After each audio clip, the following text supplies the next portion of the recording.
Stay in the kitchen. Your sister is entertaining the VIP investors tonight, Dad commanded during the grand opening of our family restaurant. I took off my apron, walked out the back door, and drove away. 10 minutes later, the lead investor stood up in the dining room. The Michelin star chef I came to fund just texted me that she quit, he announced. He tore up the $5 million check right in front of them. That was the least of their problems that began that night. The shocking audacity of my father's command was the final, fatal fracture in a decade of profound financial and emotional manipulation masked as familial duty. We were standing in the sweltering, chaotic prep area of Viridia, a highly anticipated fine dining establishment in the heart of Boston's Seaport District. An enterprise I had built entirely from the ground up over 14 months.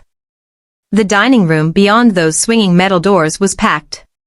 Local politicians, food critics, and the executive board of Frost Capital, the venture firm, expected to provide $5 million in operating liquidity. I had spent the last 18 hours straight on my feet. Butchering whole lambs.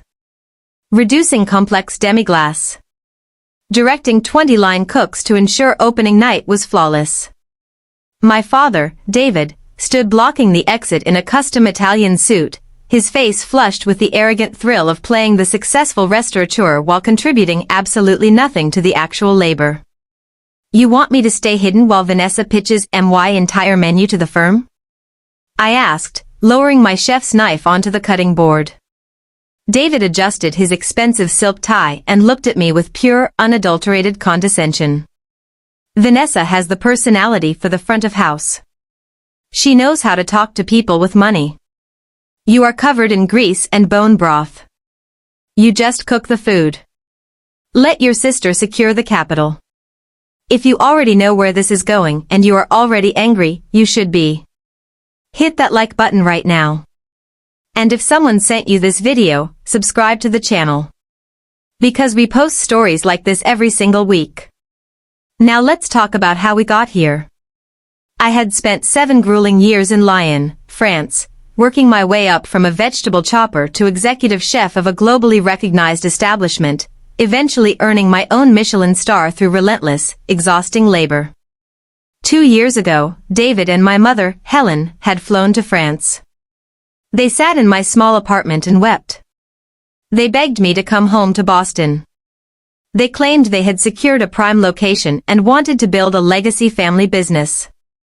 They promised me absolute creative control. A 50% ownership stake.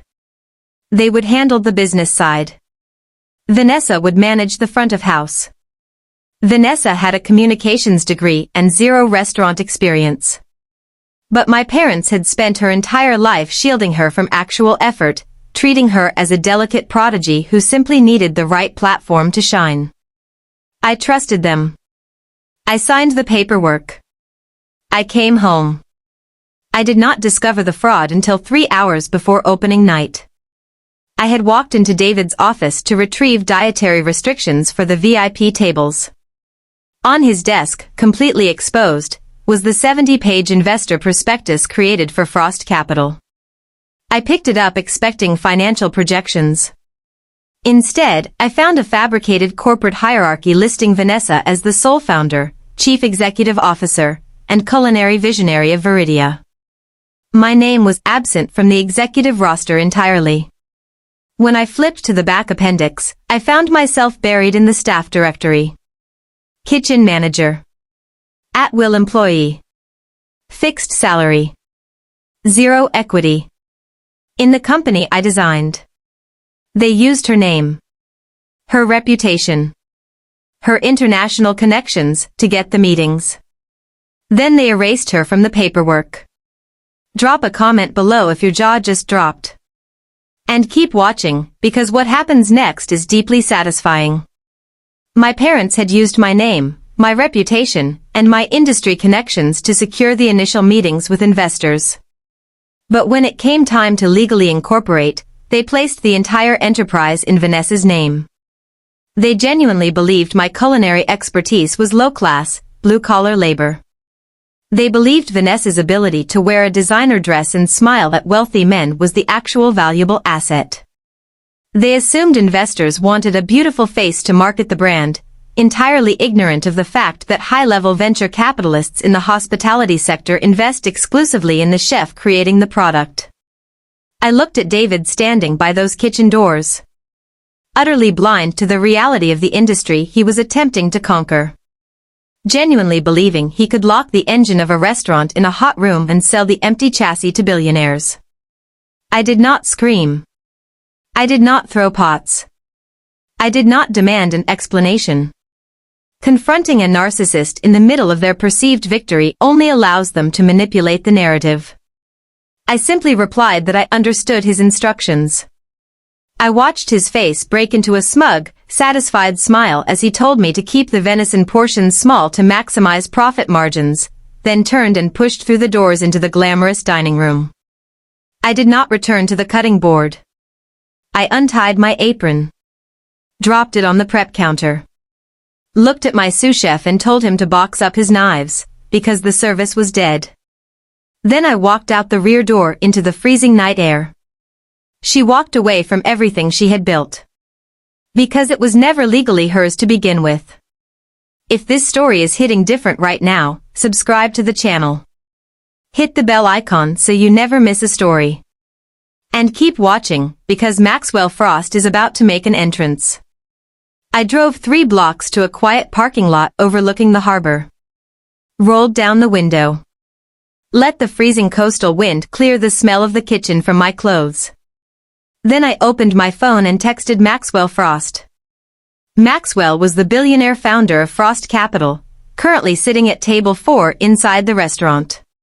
I had personally cultivated a professional relationship with him for over 2 years after he dined at my establishment in France multiple times. He had only agreed to evaluate the Boston project because of my direct, promised involvement. I typed a brief, clinical message. Check the corporate prospectus. They cut me out of all equity. I am listed as an employee. I just walked out. Do not fund them. I reclined my seat and watched the city lights reflect off the dark water. The detonation happened exactly 10 minutes later. Maxwell had just finished his first course when my message vibrated in his pocket.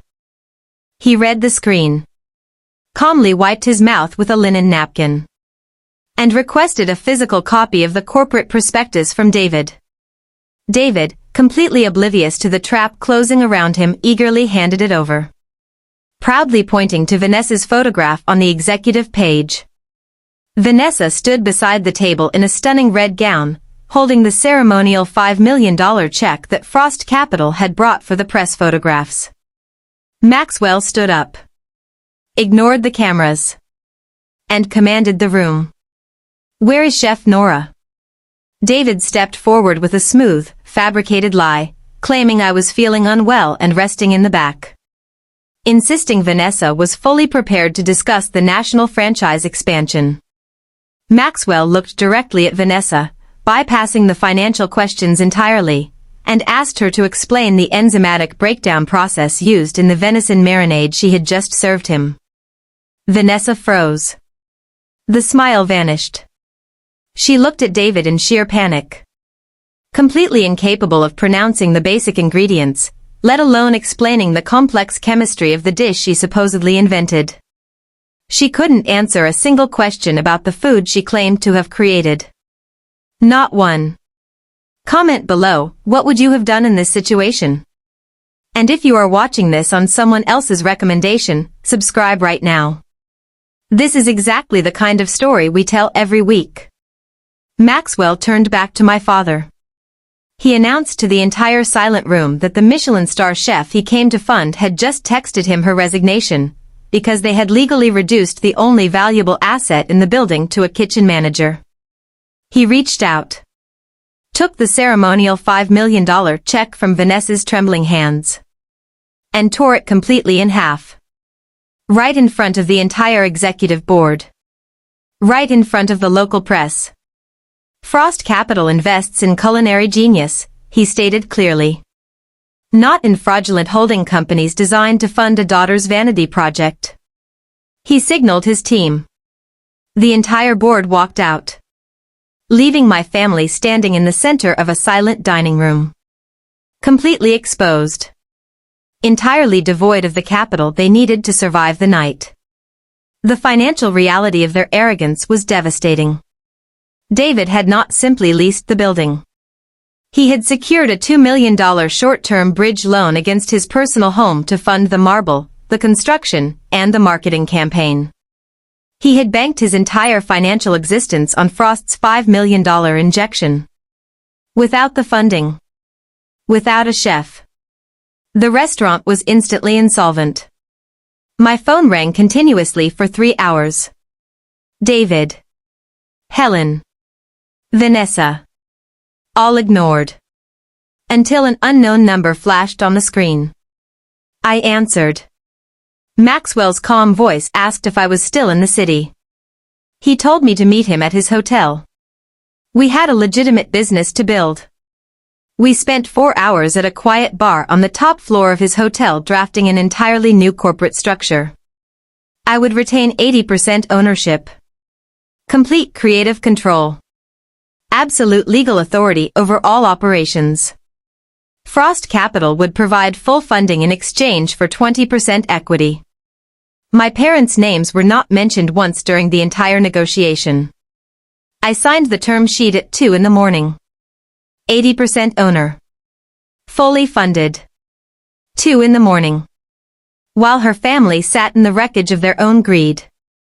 If this is the kind of story that keeps you watching until the end, subscribe to the channel right now and press the bell icon. We are just getting to the best part. Viridia collapsed in less than 14 days. David desperately attempted to hire a replacement chef. But the local culinary community had already heard about the ownership fraud and the dramatic walkout. No reputable cook would step inside that building. The bank called in the bridge loan entirely. Because David had secured the debt against personal assets rather than forming a protected LLC, the foreclosure process on my parents' house began immediately. 3 weeks later, I was standing in a gutted commercial space across the city, reviewing blueprints with my contractor, when the front doors banged open. David, Helen, Vanessa. They marched in looking absolutely ruined. David's expensive suit was wrinkled and stained. Helen had dark circles under her eyes. Vanessa wore plain clothes and clutched her purse nervously, completely stripped of the arrogance she had worn like a second gown exactly 3 weeks earlier. David's voice cracked with desperation. The bank was taking the house. Vanessa's credit was destroyed. He begged me to call Maxwell. To tell him it was all a misunderstanding. To come back and cook. I rolled up the blueprints. Placed them on a wooden crate. And looked at the 3 people who had actively conspired to steal my life's work. I told David there was no misunderstanding. I told him exactly what he had done. He created a fraudulent corporate structure to steal my labor. He assumed I was too stupid to read a prospectus. He assumed Maxwell Frost was too stupid to know who actually cooks his food. Helen stepped forward, crying. They were family, she said. They did what was best for everyone. Vanessa needed a career. Vanessa needed a job, I corrected her. A career is earned through labor and expertise. They gambled their family home on a vanity project. And they lost. Due to their own greed. I did not owe them a single cent of my future to cover the debts they had accumulated trying to exploit me. David called me selfish. Ungrateful. Said I would fail without them. I picked up the blueprints. Looked him directly in the eyes. I told him I currently owned 80% of a fully funded hospitality group while he was facing personal bankruptcy. Then I suggested they leave my property before I called the police. They stood in the dust for a long moment. Waiting for me to break. Waiting for the daughter they had always marginalized to apologize and save them from themselves. I offered absolutely nothing. They turned around and walked out into the street. My restaurant opened 8 months later to overwhelming critical acclaim. Reservations booked out for an entire year within the first week. David and Helen lost the house. They moved into a small rental apartment. David took a mid-level management job at a logistics firm to pay off creditors. Vanessa could not secure corporate positions after the public humiliation of the Frost Capital incident. She accepted an entry-level retail position at a local mall, completely stripped of the executive title she had held for exactly one night. I never spoke to any of them again. They failed to understand one fundamental truth about the hospitality industry, and about life. The people sweating in the back of the house hold all the actual power. Because you cannot serve a billionaire investor an empty plate. No matter how beautiful the person carrying it claims to be. If this story hit the way it was supposed to hit, smash that like button right now. Subscribe to the channel and press the bell icon so you never miss a story.